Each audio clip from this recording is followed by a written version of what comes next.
নমস্কার বন্ধুরা, আমার চ্যানেলে সবাইকে স্বাগত জানাই। আশা করছি সবাই ভালো আছো, সুস্থ আছো। প্রত্যেক দিনের মতো আজও নিয়ে এলাম কয়েকটি দুর্দান্ত কিচেন টিপস, যেগুলো দেখলে প্রত্যেকটা গৃহিণীর সংসারের কাজগুলো হবে জলের মতো সহজ। সংসারের কাজ গুছিয়ে নিজেদের জন্য টাইম বের করতে পারবে। তো চলো আজকের প্রথম টিপস কি আছে দেখে নিই। বন্ধুরা, আমরা প্রত্যেক দিন মোবাইল চার্জ দিই। আমাদের এই চার্জারটা প্রত্যেক দিন ব্যবহার করতে হয়। দেখা যায় চার্জারটা একদম কালো হয়ে ছোপ ছোপ একটা দাগ পড়ে যায়, দেখতে খারাপ লাগে। আমরা ঘরের মধ্যে সবসময় রাখি, যদি চার্জারটার কালারটা এইরকম হয়ে যায় দেখতে কতটা খারাপ লাগে।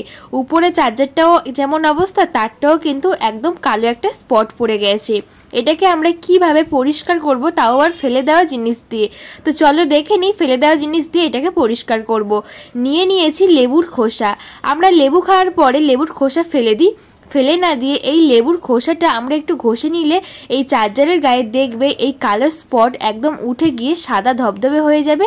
এখানে কিন্তু কোনো জল ব্যবহার করা যাবে না, শুধু লেবুর খোসাটাকে আমি ঘষে নিচ্ছি। তারপর সুতির একটা পরিষ্কার কাপড় দিয়ে মুছে নেব, তাহলেই কিন্তু কালো স্পটটা উঠে যাবে। আমরা প্রত্যেকেই জানি লেবুর মধ্যে অ্যাসিড আছে, সেই জন্য কিন্তু পরিষ্কার করতে খুব ভালো সাহায্য করে। তোমরা চাইলে গুগলে সার্চ করেও দেখতে পারো। এই টিপসটি কিন্তু খুবই কার্যকরী। তোমাদের প্রত্যেক দিনের কাজগুলো সহজ হয়ে যাবে, আর প্রত্যেকটা চার্জার কিন্তু ফেলে দেওয়া লেবুর খোসা দিয়েই পরিষ্কার করে নেবে। আমি উপরে চার্জারটা পরিষ্কার করেছি, এরপরে তারটাকেও পরিষ্কার করে দেখাচ্ছি। দেখো তারটা কিন্তু অসম্ভব পরিমাণে কালো স্পট পড়ে গেছে, দেখতে খারাপ লাগে।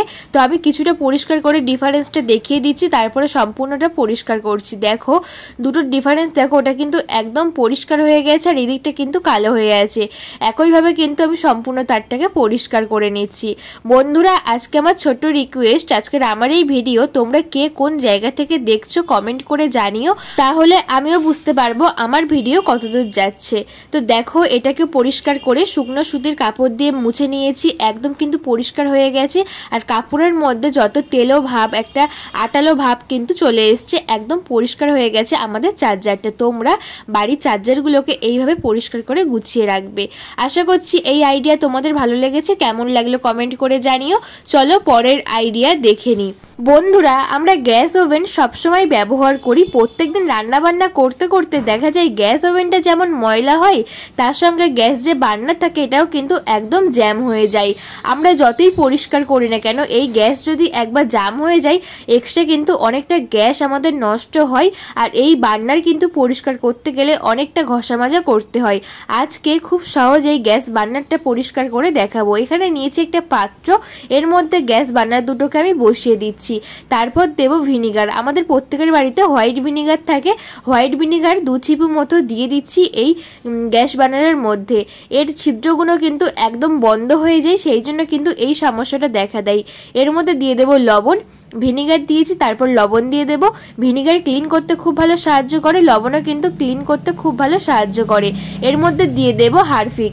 আমাদের প্রত্যেকের কিন্তু কিচেনে একটা করে হারপিক রাখা প্রয়োজন। টুকিটাকি কাজ করতে কিন্তু আমাদের হারপিক অনেকটাই সাহায্য করে, তাই এখানে আমি বেশ কিছুটা হারপিক দিয়ে দিয়েছি। এটাকে আমি রেখে দেব প্রায় 5 থেকে 10 মিনিট মতো রেখে দিয়েছি। এটার কিন্তু রিয়াকশন শুরু হয়ে গেছে, যেহেতু ভিনিগার দিয়েছি, লবণ দিয়েছি, তার মধ্যে হারপিক পড়েছে।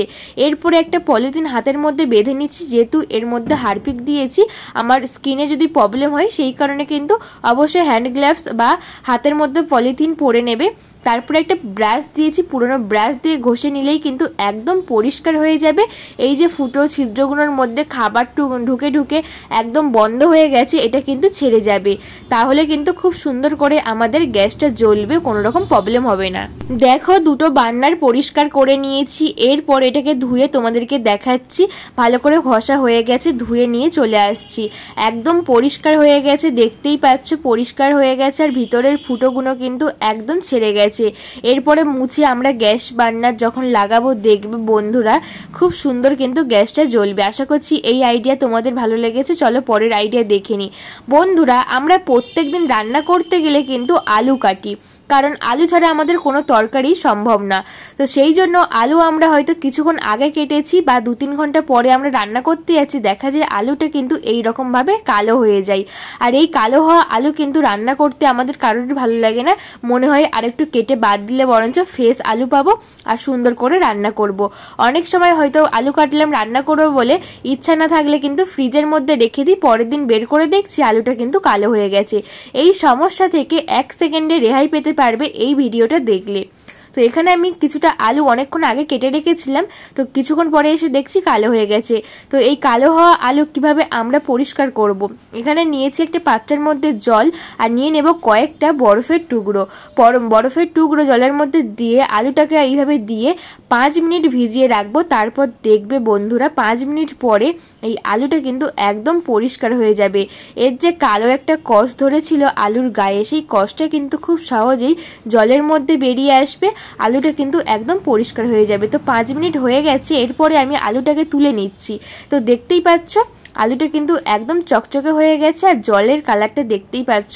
আমি কিন্তু পরিষ্কার জল দিয়েছিলাম, জলের কালারটা কিন্তু একদম কালো হয়ে গেছে আর আলুটা কিন্তু একদম পরিষ্কার পরিচ্ছন্ন হয়ে গেছে। আশা করছি আলু কালো হলে আর চিন্তা না করে এই আইডিয়াটি কাজে লাগাবে। তো কমেন্ট করে জানিও এই আইডিয়া কেমন লাগলো, ভালো লাগলে লাইক করে পাশে থাকবে। চলো পরের আইডিয়া বা টিপসটি দেখে নিই। বন্ধুরা আমরা গ্যাস ওভেনে প্রত্যেকদিন রান্নাবান্না করি।